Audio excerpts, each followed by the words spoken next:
सुष्मिता सेन शादी कर रही हैं। उस दिन मुझे एहसास हुआ कि महाभारत क्यों हुई। आज आप गेरुआ पहन लो, आज आपके जीवन की सारी चुनौती खत्म। मुझसे लोग पूछते हैं उत्साह कहां से आता है? शक्ति से। इसीलिए तो बुजुर्ग लोग शादी कर रहे हैं। जीवन मतलब युद्ध। उन्होंने मुझे कभी निराश नहीं किया। और दुनिया में राइज करने का सबसे अच्छा साधन है बेइज्जती। सिर्फ किताब लेकर खड़े होने से बहुत बड़ी बात नहीं होती। सिर्फ वेपन लेकर खड़े, महाभारत के युद्ध में अर्जुन के रथ पे शिखंडी खड़ा हो जाता है। भीष्म पितामह इससे क्या लड़े? हथियार उसके भी हाथ में है, लेकिन वो मानते नहीं उसको।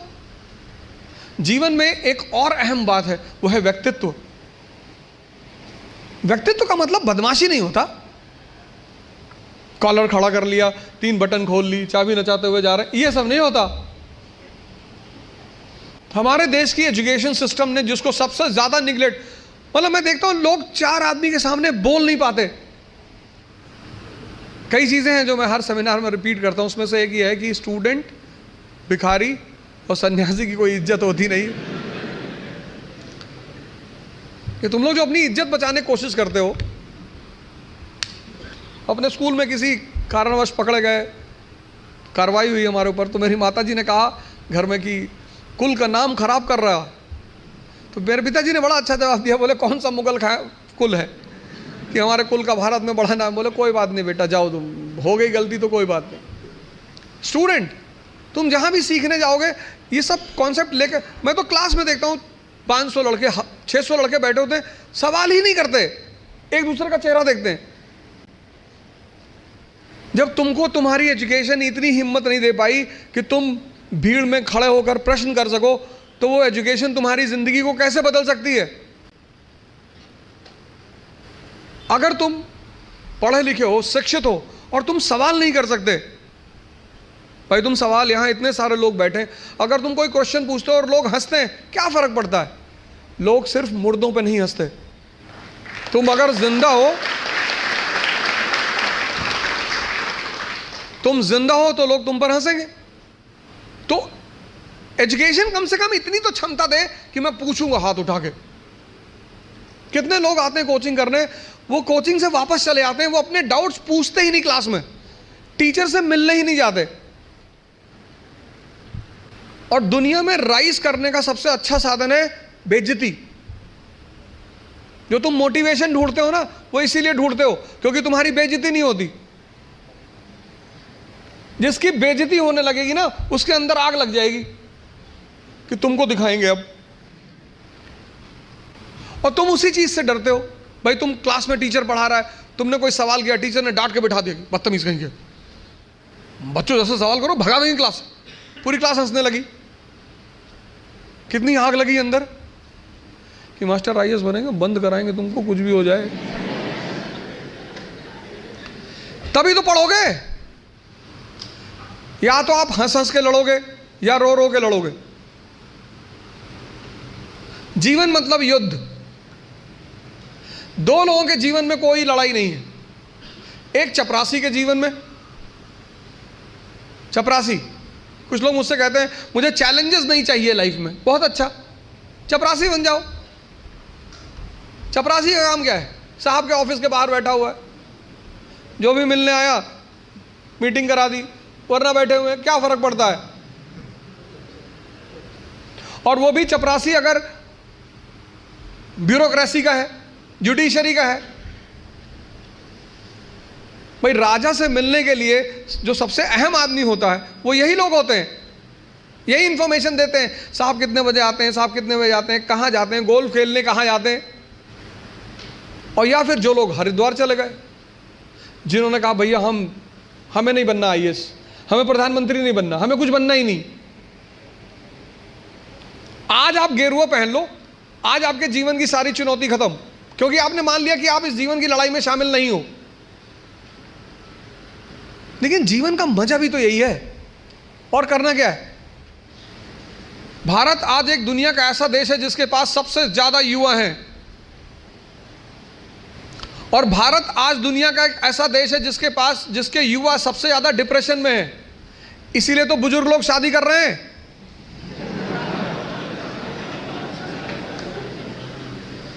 अरे नहीं, मैं नाम क्यों लूं किसी आदमी का?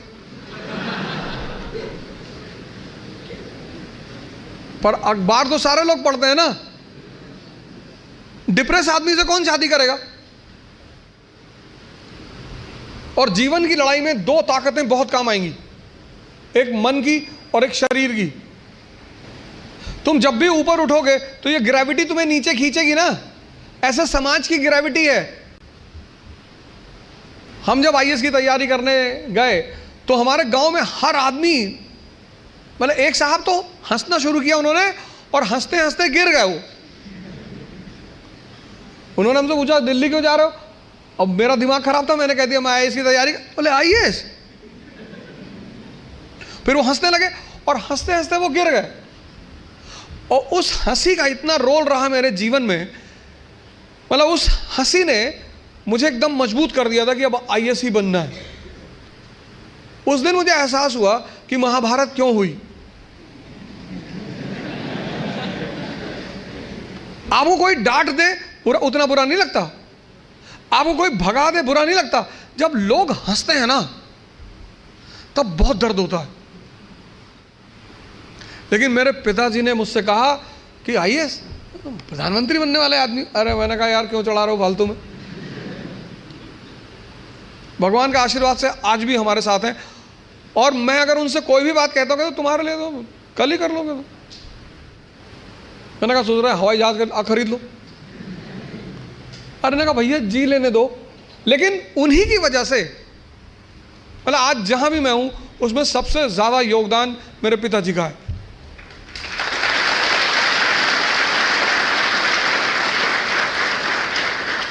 और वो योगदान क्या है सबसे ज्यादा बड़ा? उन्होंने मुझे कभी निराश नहीं किया। हमेशा हर चीज में, अरे तुमसे क्यों नहीं होगा, तुम ही करो। मैं जब सेमिनार लेने निकलता हूं तो आमतौर पर उनसे बात कर लेता हूं। कोई भी मैच हो तो जब मैच खेलने आप उतरते हो ग्राउंड पे तो हर मैच में एक फीलिंग तो रहती ही है। मैं उनसे बोलता हूं कि यार सेमिनार है, हाँ ठीक है तुम जाओ, तुम एक दिन यूएन में भी बोलोगे। और वो चीज इतनी उत्साहित कर देती है। तो मैं सब लोगों से यहां रिक्वेस्ट करूंगा कि आप योग और ध्यान से जरूर जुड़ें। ध्यान किसी धर्म का नहीं है, उस ध्यान पर किसी धर्म विशेष की मोनोपोली नहीं है। ध्यान का सीधा सा मतलब है अपने मन को समझना। आप में से बहुत सारे लोग हैं जो 10 घंटा पढ़ना चाहते हैं, लेकिन ये पढ़ने ही नहीं देता होगा। तुम्हारी जीत किस पर निर्भर करती है? अगर इससे तुम्हारी दोस्ती हो गई और तुम जो करना चाहते हो उसमें ये तुम्हें सपोर्ट करने लगा, या तुम उठे सुबह, तुमने डिसाइड किया कि आज मैं 4 घंटे पढ़ूंगा, और तुम्हारा मन तुम्हारे साथ बैठ गया और 8 घंटे बीत गए तुम्हें पता ही नहीं चला, वही तो ब्लेसिंग है। और तुमने टारगेट बनाया कि 6 घंटे पढ़ूंगा, और 60 मिनट बाद तुम चाय पी रहे हो, बाहर खड़े हो गए, और चाय पी रहे हो तो बुरा नहीं कर रहे हो, चलो अच्छा कर रहे हो। तुम्हारा जो डिस्कशन है, तुम जब भी लोगों से बात करो तुम ये गौर करो कि किस मुद्दे पे कर रहे हो। सुष्मिता सेन शादी कर रही है, तुम्हारा चाय पीना भी बुरा नहीं है, तुम्हारा डिस्कशन करना भी बुरा नहीं है। बुरा है तुम्हारा मुद्दा। चलो बाहर निकल ही आए, बात कर रहे हो, कोई बात नहीं, तो किसी ऐसे मुद्दे को उठाओ जिससे, और डिबेट का मतलब झगड़ा नहीं, डिबेट का मतलब एक्सचेंज ऑफ इंफॉर्मेशन। पूरी जिंदगी तुम ये कभी नहीं कह पाओगे कि अब मुझे सब कुछ आता है, और जिस दिन तुमने ये कह दिया किसी मेंटल हॉस्पिटल जरूर चले आना। अपने आप को ताकतवर बनाओ, फिजिकली और मेंटली,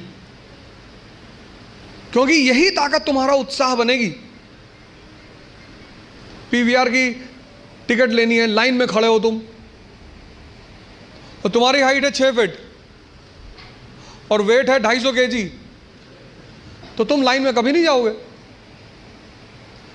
ताकत है ना शरीर में, उत्साहित हो तुम, लाइन के आगे चले गए। तुमको पता कि अगर कोई झगड़ा करेगा सबको मारेंगे, मुझसे लोग पूछते हैं उत्साह कहां से आता है? शक्ति से। ये जो एंथुजियाज्म है, ये जो कॉन्फिडेंस है, ये ताकत का खेल है। अपनी पढ़ाई के साथ जिस चीज को तुम निगलेक्ट करते हो, जो निगलेक्ट करते हो, तुम उस पर ध्यान ही नहीं देते, वो चीज है तुम्हारी पर्सनैलिटी। पढ़ाई के साथ साथ जो इक्वली इंपॉर्टेंट चीज है वो है पर्सनैलिटी, तुम्हारी साइकोलॉजी, तुम्हारा सोचने का तरीका। अब पुणे से निकलेंगे और भी ज्यादा IAS PCS, क्योंकि अब पुणे में आ गया है इकरा IAS, जहां ओझा सर की देखरेख में होगी UPSC की best preparation. We have best faculties from Delhi. Online and offline batches starts at Ikra IAS by Ojha Sir, Sadashiv Peth, Pune.